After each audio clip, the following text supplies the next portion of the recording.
everybody. Tamir Morag is one of the leading political commentators for Channel 14 cable news here in Israel. And the other day, he was talking about the situation with the Houthis in Yemen, and he dropped an absolute bombshell about what the Trump administration has in mind for dealing with this problem. Here, take a look at this video. We'll talk about it when I come back.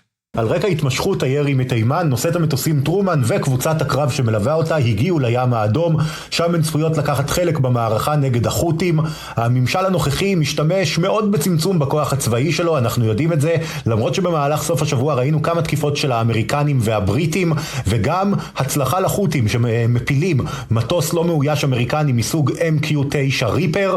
בכל מקרה, בעוד פחות מחודש דונלד טראמפ צפוי להיכנס לבית הלבן, ואז ייתכן שהנוכחות של הטרומן ומשחטות הטילים שמלוות אותה תקבל משמעות אחרת. משיחות שערכו בכירים ישראלים עם גורמים בממשל החדש, עולה שטראמפ מתכוון לטפל בחות'ים בצורה יותר אגרסיבית מאשר ממשל ביידן. כך או אחרת, לפריסה הזאת של הטרומן והמשחטות שאיתה בדרום הים האדום יש גם משמעות הגנתית. על המשחטות האלה מסוג ארליברג יש טילי יירוט, שאם האמריקנים יפעילו אותם בקרבת תימן, הרבה לפני שהטילים מתקרבים לישראל ויצליחו ליירט אותם שם, הרי ניתן יהיה להימנע מהפעלת חלק מהאזעקות. הבעיה היא, כפי שכבר פרסמנו בשבוע שעבר, שלאמריקנים יש מחסור מסוים בטילי היירוט האלה מסוג SM, ולכן לא פעם אנחנו נאלצים לעשות את העבודה בעצמנו. שאלה נוספת בנוגע לכוח הימי שמחזיקים האמריקנים יחד עם מדינות הקואליציה באזור מיצרי באב אל-מנדב בסמוך לתימן, היא מדוע הם לא מטילים מצור ימי על החות'ים. לחות'ים אין כל כך מעברים יבשתיים, הם סגורים מכל הצדדים על ידי קבוצות מורדים אחרות וסעודיה שנמצאת איתם בסוג של מלחמה, אף על פי שבין הצדדים יש כרגע הפסקת אש. יש להם נמל תעופה בינלאומי יחיד שצה"ל פגע בו פגיעה קשה בשבוע שעבר, ולמעשה אם יידרש לכך יכול גם להשבית אותו לחלוטין.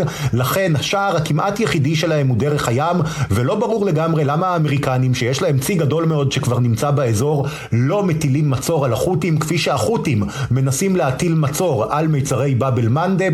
כך או אחרת כאמור ייתכן, אבל לא בטוח שהדבר הזה ישתנה ב-20 בינואר כשדונלד טראמפ ייכנס לבית הלבן. Okay, let's understand exactly what Tamir Morag was reporting here. First, a little bit of background. Ever since the October 7th war began between Israel and Hamas, the Houthis joined in ostensibly to defend Hamas or to participate in the war against Israel.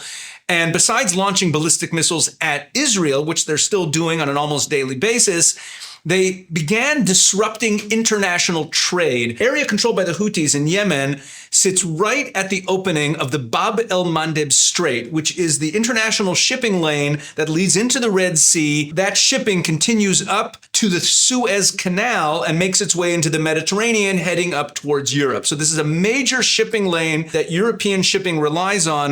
And the Houthi terrorist organization, backed by Iran, has been disrupting international shipping, even firing on European shipping vessels periodically in that area. Now, right now, the British and the Americans are there, and the Truman aircraft carrier is stationed off the coast of Yemen now.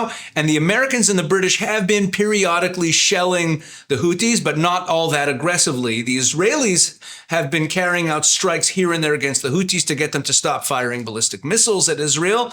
And reportedly, the Israelis are currently gathering more intelligence information, preparing for a more comprehensive strike. But what Tamir Morag is reporting, here's the bombshell, is that in conversations between Israeli officials and members of the incoming Trump administration, the Israeli officials have been told that the Trump administration's plans for dealing with the Houthis is to get more aggressive militarily against them.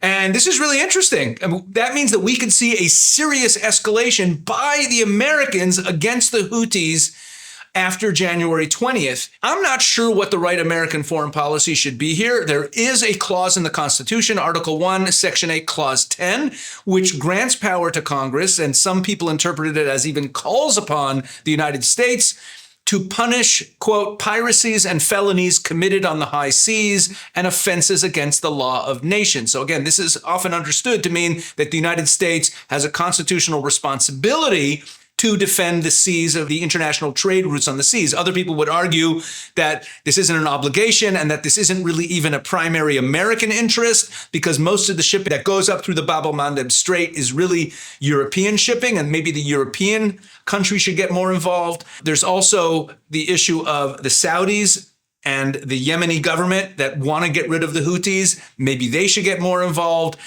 To what extent the United States should be involved here is a very interesting question. And if it's true, if what Tamir Morag is reporting is true, that the Trump administration plans to get more aggressive with the Houthis, we could be in for some interesting times ahead, folks. So watch this space and let's pray for the best.